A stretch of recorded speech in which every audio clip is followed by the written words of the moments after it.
And while the former president was inside, a little more than 100 Trump supporters and some protesters were outside. Here's News 8's Megan Bunchman. It's now quiet outside of DeVos Place, but that wasn't the case about 4 hours ago when former President Trump made a stop in Grand Rapids. Third time's a charm, I guess. All the way. A political rematch starting to take shape in Grand Rapids today.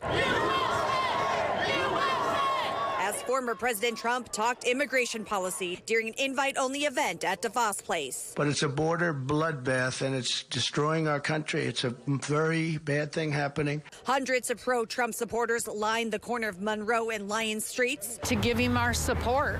He supports the American people, and we need to support him back. Immigrant rights are workers' rights. While a pro-immigration rally marched from Rosa Parks Circle to the convention center.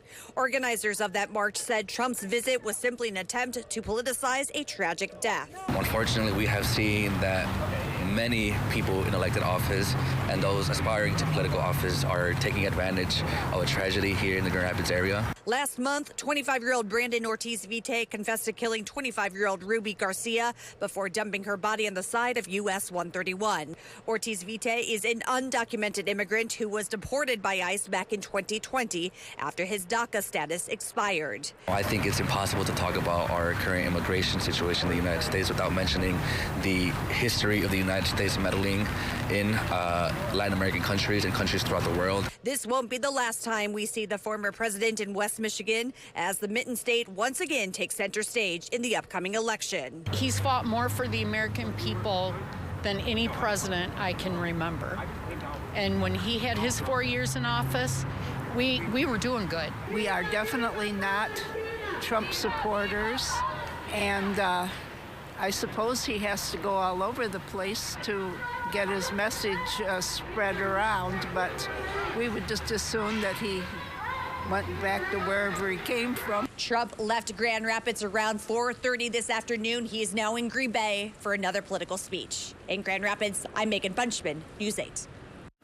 All right, Megan, and Michigan Democratic leaders also responded to the former president's remarks today. Senator Debbie Stabenow said that domestic violence was a cause of Ruby Garcia's death, not Ortiz-Vite's immigration status.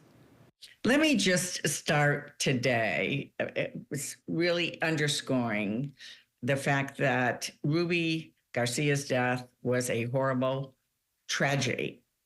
And so is every life taken by violence, including domestic violence, regardless of who commits the crime. Unfortunately, Donald Trump and MAGA Republicans are hell-bent on exploiting Ruby's death for their own politics. Frankly, I think it's shameful. And we have much more about Trump's visit over on WITTV.com, including a replay of his entire speech today, Rick Albin's one-on-one interview with Trump, and we have reaction from Ruby Garcia's family.